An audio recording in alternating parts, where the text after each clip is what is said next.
Shalom, kali ini saya akan menjelaskan mengenai emosi dan suasana hati.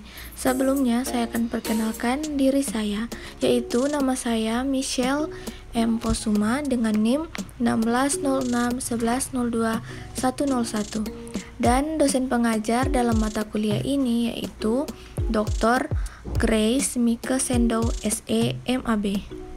Pengertian emosi dan suasana hati. Menurut Stephen Robbins, afek adalah sebuah istilah umum yang mencakup beragam perasaan yang dialami orang. Afek adalah sebuah konsep yang meliputi baik emosi maupun suasana hati.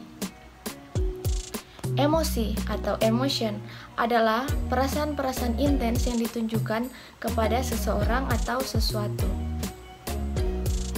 Suasana hati atau mood adalah perasaan-perasaan yang cenderung kurang intens dibandingkan emosi dan seringkali meskipun tidak selalu tanpa rangsangan konseptual. Terdapat beberapa aspek emosi. Yang pertama, biologi emosi. Orang-orang cenderung merasa paling bahagia di saat melaporkan lebih banyak emosi positif dibandingkan emosi negatif. Ketika sistem limbic mereka secara relatif tidak aktif dan ketika sistem limbic memanas, emosi negatif seperti rasa marah dan bersalah mendominasi. Emosi-emosi yang positif seperti kegembiraan dan kebahagiaan. Sistem limbic setiap orang tidaklah sama. Dan yang kedua, intensitas, dan yang terakhir, frekuensi dan durasi. Suasana hati sebagai efek positif dan negatif. Efek positif yaitu positif efek sebagai sebuah dimensi suasana hati yang terdiri atas emosi-emosi positif seperti kesenangan, ketenangan diri, dan kegembiraan pada ujung tinggi dan kebosanan, kemalasan, dan kelelahan pada ujung rendah. Sedangkan afek negatif atau negative effect adalah sebuah dimensi suasana hati yang terdiri atas kegugupan, stres, dan kegelisahan pada ujung tinggi serta relaksasi, ketenangan, dan keseimbangan pada ujung rendah.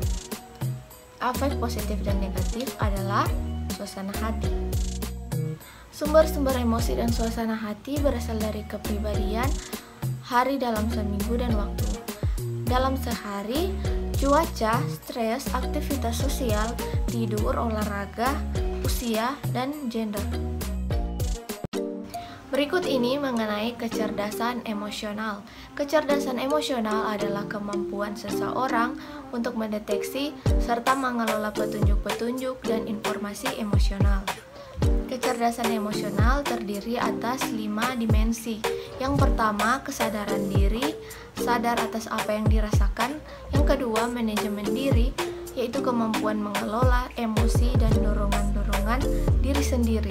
Yang ketiga, motivasi, kemampuan bertahan dalam menghadapi kemunduran dan kegagalan. Dan yang keempat, empati, yaitu kemampuan merasakan apa yang dirasakan orang lain.